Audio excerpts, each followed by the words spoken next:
Falcon is on its right lateral limit. Here, it just left it. Coming across now. Here's your BCU. It's right there in the center. You see it?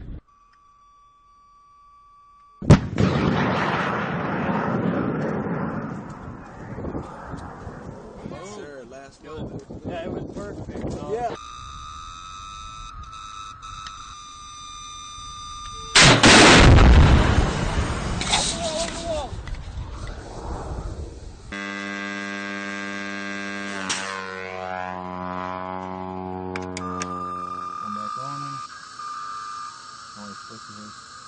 To get a solid tone, super elevate, nice and slow.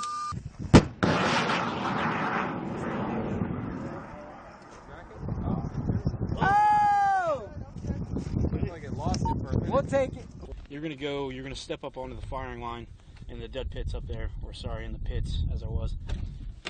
And you're gonna have your missile. You'll have your A gunner stand directly behind you. He's going to assist with targeting and acquiring that aircraft as you're firing. So you're going to step up to the line. You're going to have your, right now we have a NICAD, which is a trainer battery. But when you're up there, you're going to have a BCU, battery coolant unit, that's going to provide power for the missile while it's still spinning up in here. It's also going to provide that argon gas that cools the missile. So you're going to step up, you're going to insert your BCU or NICAD.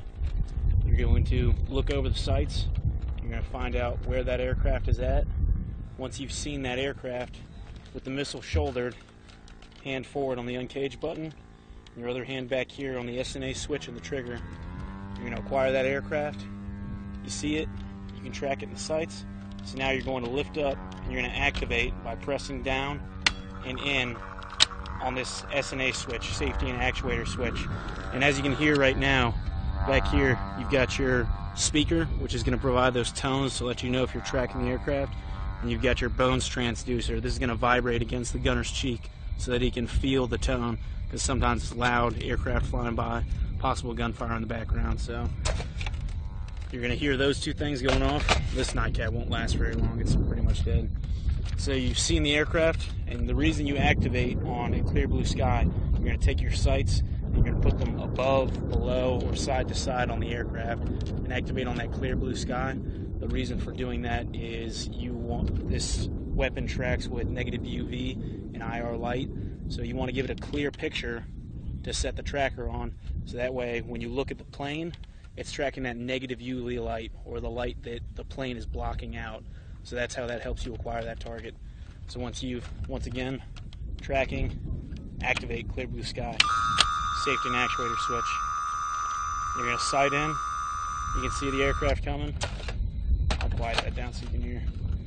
You're going to sight in on that aircraft. You're going to put your rear sight reticle, match it up with your range ring. You're going to put the aircraft straight into that range ring. So you're tracking the aircraft, and you're going to hear the tones going. You'll be able to tell the difference between the tone of a tracked aircraft and if it's untracked.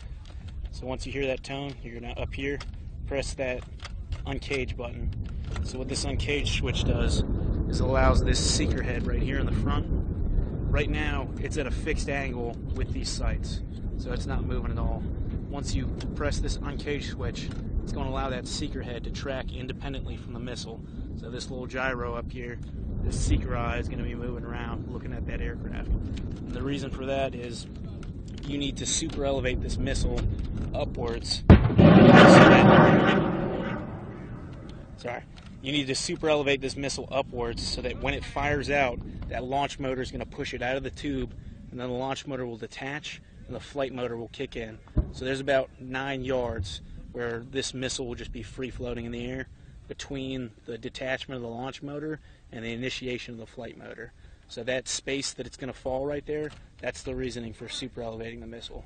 So you sight it in, SNA switch on clear blue sky, tracking, I got tone, press down my uncage button, then I'm going to super elevate, and in this rear reticle, you're going to put it inside the canoe. There's a small square and then 2 small grooves that you call the canoes. So I'm going to look down from my range ring, I'm going to put it in that canoe, and depending on which direction it's traveling and what kind of aircraft it is, I'll super elevate, and I may lead left or lead right depending on the direction and the type of aircraft. For fixed wing aircraft, like these targets that we have out here, and rotary wing aircraft, like helicopters, prop planes, you won't do any sort of lead. They're slow moving aircraft. But for a jet aircraft, you're going to have to lead that aircraft so that the missile doesn't have to catch up to it. So once you've done all that, you've uncaged, range ring, down to your canoe, you're tracking, you do your lead if you need it.